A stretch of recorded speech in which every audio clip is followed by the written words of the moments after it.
कृष्णा।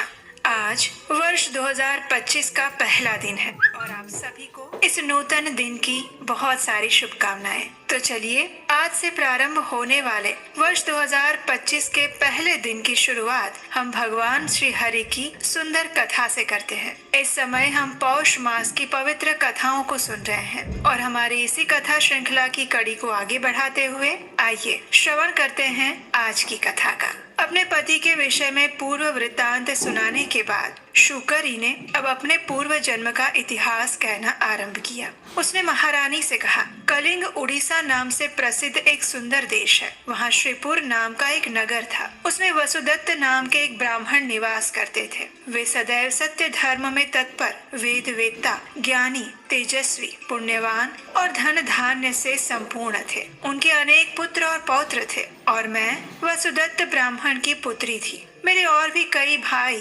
स्वजन, बांधव, बंधु थे। उस समय मेरे परम बुद्धिमान पिता ने मेरा नाम सुदेवा रखा था। मैं सुंदर थी। संसार में दूसरी कोई भी स्त्री ऐसी नहीं थी जो रूप में मेरी समानता कर सके। सुंदर स्वरूप के साथ ही चढ़ता हुआ यौवन पाकर मैं गर्व से उन्मत्त हो उठी थी। मेरी मुस्कान मनोहर थी। जब मुझे सुंदर हाव भाव से युक्त यौवन प्राप्त हुआ तब मेरी माता को दुख हुआ। उन्होंने मेरे पिता से कहा, हे महाभाग, आप इस कन्या का विवाह क्यों नहीं कर देते? अब वह युवा हो चुकी है, इसे किसी योग्य वर को सौंप देना चाहिए। और तब मेरे पिता वसुदत्त ने कहा, हे कल्याणी, सुनो, मैं उसी वर के साथ इसका विवाह करूंगा जो विवाह के बाद मेरे ही घर पर निवास करे, क्योंकि सुदेवा मुझे प्राणों से भी अधिक प्रिय है। मैं उसे अपनी आंखों से ओझल होते हुए नहीं देख सकता। इस प्रकार बातचीत करने के बाद एक दिन संपूर्ण विद्याओं में विशारद ऐसे एक कौशिक गोत्र के ब्राह्मण हमारे घर पर भिक्षा के लिए आए।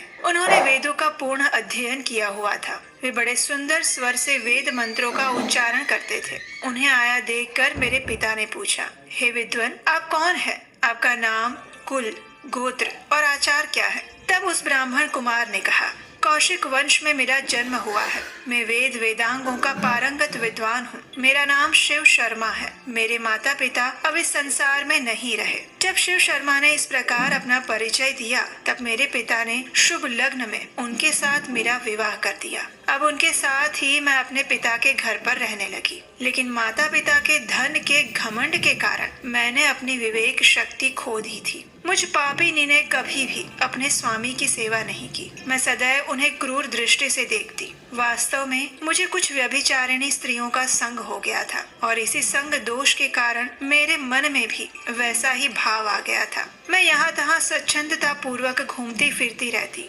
माता पिता, पति और भाइयों के हित की चिंता भी नहीं करती। शिव शर्मा का चारित्र्य और उनकी साधुता सब जानते थे, इसलिए मेरे माता पिता इत्यादि सभी लोग मेरे पाप से दुखी रहने लगे। मेरा दुष्कर्म देखकर मेरे पतिदेव ने उस घर को छोड़ दिया और वे चले गए। उनके जाने से मेरे पिता को बड़ा दुख हुआ, चिंता हुई और उन्हें इस प्रकार दुख से व्याकुल देखकर एक दिन मेरी माता ने पूछा, हे नाथ, आप चिंतित क्यों हो रहे हैं? तब मेरे पिता ने कहा, हे प्रिय, सुनो, हमारे जमाता मेरी पुत्री को त्याग कर चले गए हैं। सुदेवा पाप आचरण करने वाली हो गई है और वे पंडित और बुद्धिमान थे। मैं क्या जानता था कि ये मेरी कन्या सुदेवा ऐसी दुष्टा और कुल नाशिनी निकलेगी। तब उस ब्राह्मण पत्नी मेरी माता ने कहा, हे नाथ, आज आपको पुत्री के गुण और दोष का ज्ञान हुआ है। इस समय आपकी आंखें खुली है, लेकिन सच तो ये है कि आपके ही मोह और स्नेह से, लाड और प्रेम से ये इस प्रकार दुष्ट आचरण करने वाली बन गई है। अब मेरी बात सुनिए। संतान जब तक 5 वर्ष की ना हो जाए तभी तक उसका लाड प्रेम करना चाहिए। उसके बाद सदैव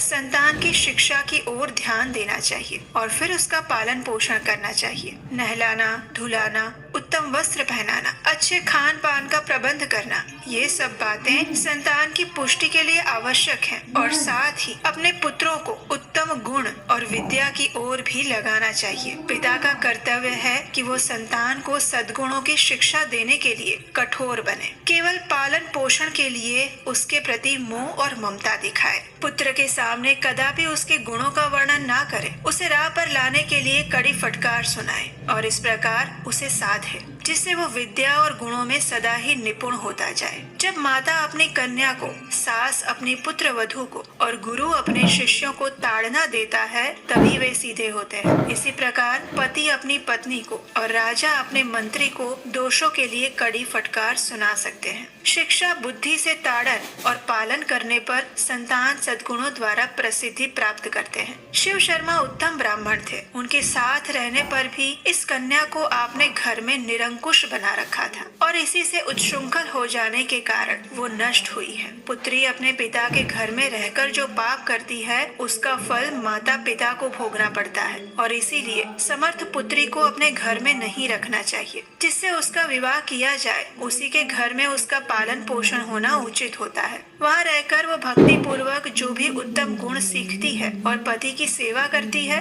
उससे उसके कुल की कीर्ति बढ़ती है और पिता भी सुख पूर्वक जीवन व्यतीत करते हैं। ससुराल में रहकर यदि वो पाप करती है तो उसका फल पति को भोगना पड़ता है। वहाँ सदाचार पूर्वक रहने से वो सदा पुत्र और पौत्रों के साथ वृद्धि को प्राप्त होती है। हे प्राणनाथ, पुत्री के उत्तम गुणों से पिता की ही कीर्ति बढ़ती है, इसीलिए दामाद के साथ भी कन्या को अपने घर पर नहीं रखना चाहिए। इस विषय में एक सुंदर पौराणिक इतिहास आता है जो 28वें द्वापर के आने पर संघटित होने वाला है और वो इस प्रकार है। यदुकुल श्रेष्ठ वीरवर उग्रसेन के वहाँ जो घटना घटित होने वाली है मैं उसी का वर्णन करूंगी। अब आप उससे सुनिए। माथुर प्रदेश में मथुरा नाम की नगरी है। वहाँ उग्रसेन नाम वाले यदुवंशी राजा राज्य करते थे। वे शत्रु विजयी, संपूर्ण धर्मों के तत्वज्ञ, बलवान, दाता और सद्गुणों के जानकार थे। मेधावी राजा उग्रसेन धर्म पूर्वक राज्य का संचालन और प्रजा का पालन करते थे। उन्हीं दिनों में परम पवित्र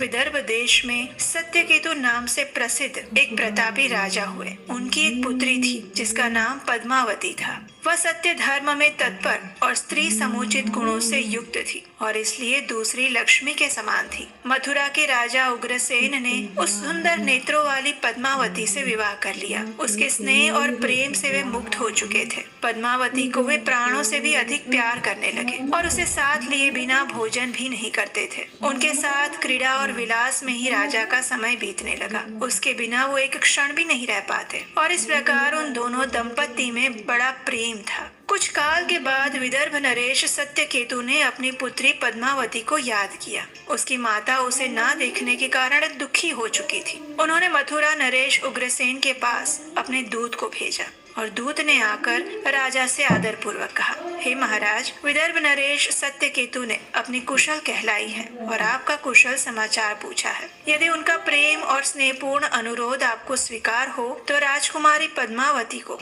उनके यहाँ भेजने की व्यवस्था कीजिए। वे अपनी पुत्री को देखना चाहते हैं। नर श्रेष्ठ उग्रसेन ने जब दूतों के मुख से ये बात सुनी तो प्रेम, स्नेह और उदारता के कारण उन्होंने अपनी प्रिय पत्नी पद्मावती को विदर्भ राज के यहाँ भेज दिया। पति के भेजने पर पद्मावती भी बड़े हर्ष के साथ अपने मायके गई। वहाँ पहुंचकर उसने पिता के चरणों में प्रणाम किया। उसके आने से महाराज सत्यकेतु को भी बड़ी प्रसन्नता हुई। पद्मावती वहाँ अपनी सखियों के साथ निशंक होकर रहने लगी। पहले की भांति घर, वन, तालाब और चौबारों में विचरण करने लगी। यहाँ आकर वो पुनः बालिका बन गई। उसके वर्ताव में लज्जा या संकोच नहीं रह गया। अब एक दिन क्या हुआ, पद्मावती एक सुंदर पर्वत पर सैर करने के लिए आई थी और उसकी तराई में एक रमणीय वन था जो केलों के उद्यान से शोभा पा रहा था। पहाड़ पर भी फूलों की बहार थी। राजकुमारी ने देखा एक और ऐसा रमणीय पर्वत, दूसरी ओर मनोहर वन स्थली और बीच में स्वच्छ जल से भरा सर्वतोभद्र नामक तालाब। बाल उचित चपलता, नारी स्वभाव और खेल कूद की मनोवृत्ति, इन सब का प्रभाव उसके ऊपर पड़ा और अपनी सखियों के साथ वो तालाब में उतर पड़ी। हंसती गाती हुई जल क्रीड़ा करने लगी। उसी समय कुबेर का एक सेवक गोभेल नामक दैत्य दिव्य दिव्य विमान पर बैठकर आकाश मार्ग से जा रहा था। तालाब के ऊपर आने पर उसकी दृष्टि विशाल नेत्रों वाली सुंदर पद्मावती पर पड़ी, जो निर्भय होकर स्नान कर रही थी। गोभिल की ज्ञान शक्ति बहुत बड़ी हुई थी। उसने निश्चित रूप से जान लिया कि ये विदर्भ नरेश की कन्या और महाराज उग्रसेन की पत्नी है। लेकिन ये तो पतिव्रता होने के कारण आत्मबल से सुरक्षित है, पर पुरुषों के लिए इसे प्राप्त करना कठिन होगा। उग्रसेन महामूर्ख है जो उसने ऐसी सुंदर पत्नी को मायके भेजा है। ये पतिव्रता नारी पराये पुरुष के लिए दुर्लभ है और इधर कामदेव मुझे पीड़ा दे रहा है। मैं किस प्रकार इसके निकट जाऊं और कैसे इसका उपभोग करूं? इसी सोच विचार में पड़े पड़े उसने अपने लिए एक उपाय ढूंढ निकाला और उस गोभिल दैत्य ने महाराज उग्रसेन का मायामय रूप धारण किया। वो बिल्कुल उग्रसेन जैसा बन गया। वही अंग, वही उपाग, वैसे ही वस्त्र, उसी तरह का वेश और वही अवस्था। पूर्ण रूप से उग्रसेन जैसा बनकर वह पर्वत के शिखर पर उतरा और एक अशोक वृक्ष की छाया में शिला के ऊपर बैठकर उसने मधुर स्वर से संगीत छेड़ दिया। वह गीत संपूर्ण विश्व को मोहित करने वाला था। ताल, लय, उत्तम स्वर से युक्त उस मधुर गान को सखियों के मध्य में बैठी हुई सुंदरी पद्मावती ने भी सुना। वो सोचने लगी कि आखिर कौन है जो इतना सुंदर गा रहा है। राजकुमारी के मन में उसे देखने की उत्कंठा हुई। उसने सखियों के साथ जाकर देखा। अशोक वृक्ष की छाया में उज्जवल शिला खंड के ऊपर बैठा हुआ कोई पुरुष गा रहा है। वो महाराज उग्रसेन जैसा ही जान पड़ता है। वास्तव में तो वो राजा के वेश में नीच दानव गोभिल था। पद्मावती विचार करने लगी, मेरे धर्मपरायण पति मथुरा नरेश अपना राज्य छोड़कर इतनी दूर कब और कैसे आ गए? जब वो इस प्रकार सोच ही रही थी तभी उस पापी ने स्वयं पुकारा, हे प्रिय, आओ आओ देवी, तुम्हारे बिना मैं नहीं जी सकता। तुमसे अलग रहकर मेरे लिए इस जीवन का भार वहन करना भी असंभव हो गया है। तुम्हारे स्नेह ने मुझे बांध लिया है और इसलिए मैं तुम्हें छोड़कर कहीं नहीं रह सकता। पति का रूप धारण किए हुए उस दैत्य के ऐसा कहने पर पद्मावती कुछ लज्जित सी हो गई और उसके सामने गई। वह पद्मावती का हाथ पकड़कर उसे एकांत स्थान में ले गया और वहां पर अपनी इच्छा अनुसार उसके साथ संग किया। महाराज उग्रसेन के गुप्त भाग में कुछ खास निशानी थी जो उस पुरुष में उसे नहीं दिखाई दी और ये देखकर सुंदरी पद्मावती के मन में उसके प्रति संदेह उत्पन्न हुआ। राजकुमारी ने अपने वस्त्र संभल कर पहन लिए, लेकिन उसके हृदय में इस घटना से बहुत दुख हुआ। वह क्रोध में आ गई और उसने उस नीच दानव गोभिल से कहा,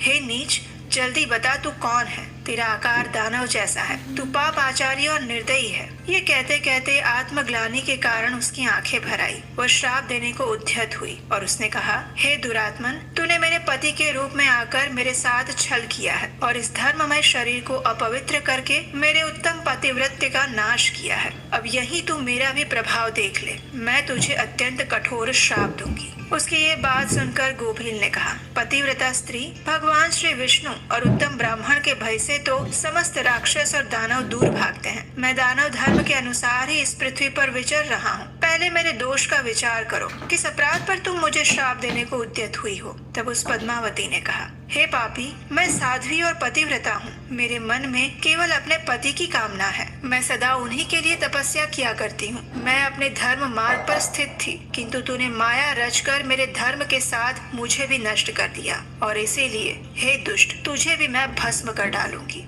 ये सुनकर गोभिल ने कहा, राजकुमारी, अगर तुम उचित समझो तो सुनो, मैं तुम्हें एक धर्म की बात सुनाता हूँ। इस प्रकार कहकर गोभिल ने अब पद्मावती को छलना आरंभ किया और वो पद्मावती के साथ तर्क वितर्क करने लगा। और उस समय गोभिल ने पद्मावती से क्या कहा, ये हम सुनेंगे हमारे इसी कथा श्रृंखला की आने वाली कड़ी में, और उसे आप तभी सुन पाएंगे जब आपने याद से आपके अपने इस चैनल को सब्सक्राइब किया होगा और नोटिफिकेशन ऑन रखा होगा। अगर आज की ये कथा आपको अच्छी लगी है तो इसे अधिक से अधिक लोगों तक शेयर कीजिए। इस वीडियो को लाइक करना मत भूलिएगा। और इस वर्ष 2025 के नव वर्ष के समय में भगवान श्री हरि की कथाओं को अपने हृदय में आत्मसात करते हुए सदैव भगवान श्री हरि का स्मरण और चिंतन करते रहिएगा। और हम आपसे मिलेंगे इसी कथा श्रृंखला की अगली कड़ी के साथ कल प्रातः काल। हरे कृष्णा।